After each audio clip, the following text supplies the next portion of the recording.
Hey friends, on today's episode, I have chair number 3 for my Taylor Swift inspired chairs, and it is all inspired by the album Folklore. So stay tuned for that.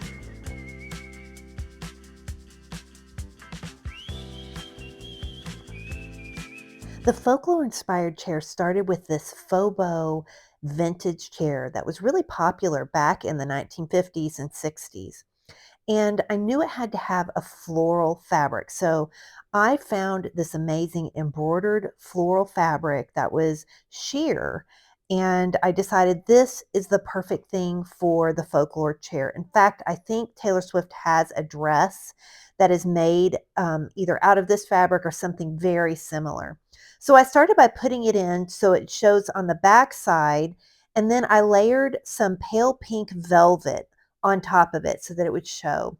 And once I got it to the front of the chair, I began to move the fabric around because, for me, it's always about fabric placement, right? And that's what really can make or break a chair.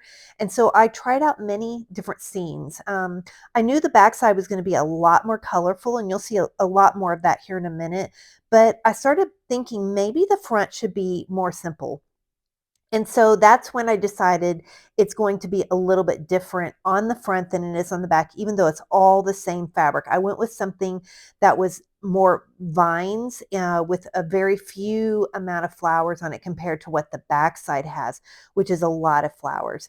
And so after I had upholstered the top, I put that velvet on the front side too, as well as the back side, so that this sheer fabric could have something underneath it so it could really show off. And I felt like a pale pink was perfect, especially because I did paint the chair a pale pink. It's called Verbena, and I use this paint a lot. It is a beautiful pale pink paint by Sherwin-Williams, and I very carefully stretched the embroidered sheer fabric on top, and I really, really had to work at smoothing it out so there weren't wrinkles in it. I wanted it to lay very flat against the velvet that's underneath. And so here you see me working on it, trying to get it right.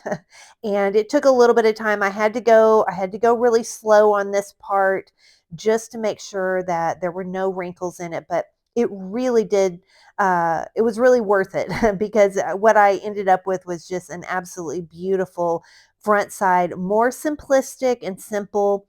And I think that that's what makes it fun is you can do something different on the back than on the front, and you kind of get to play around with different personalities on the chair. So the front's a little more simple, the back is just a little more dramatic. So when I turned to the seat fabric, I knew I wanted it to be a green because folklore is kind of a fairy tale. It's reminds us of, late summer, early fall, and I felt like this mossy green fabric was going to be perfect for the seat. And so I went ahead and fitted it onto the seat, and it was a really nice complement with the pale pink velvet fabric that was on top underneath the sheer embroidery. And so here you see me kind of smoothing it out and working with this fabric, but it really was the perfect thing for a seat. I always feel like the seat needs to be a little more weighted compared to the rest of the chair. The rest of the chair is very light and airy, pale pink paint, pale pink velvet on top, and then the bottom was going to be more of a darker mossy green.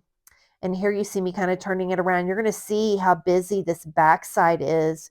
If you want to see a lot more pictures of the finished chair, take a look over at my blog, and I'm going to have the link to that here at the very end. But you can see just how dramatic and different the backside looks from the front, but it's all the same fabric, which is just really what I love to do.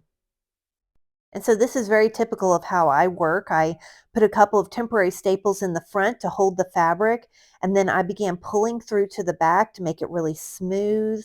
I want the back side, if anyone looks at it, I want the seat fabric to also look great without any wrinkles on it. And so this is very typical of how I work on a chair. And you can see how great that back side looks. Then I decided I would use double welt cord for the trim to hide all my staples.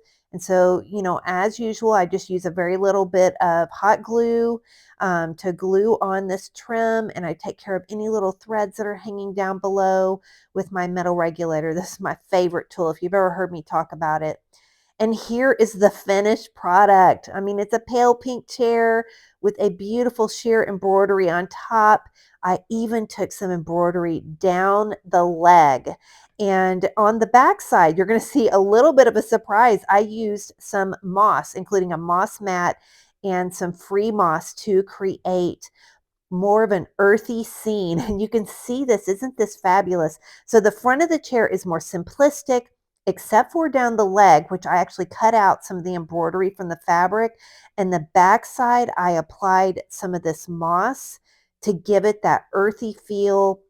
This moss was just the perfect finishing touch for the Folklore inspired chair by Taylor Swift.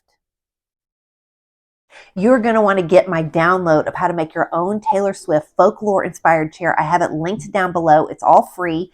And I also have my Like to Know It shop that has all the products in it linked below, as well as a blog that gives you all the information of how I did this chair, a ton more pictures that you can view. Until next month, I will be releasing another Taylor Swift inspired chair. Which one is it going to be? You'll have to stay tuned for all my clues. Until next time, friends. Bye-bye.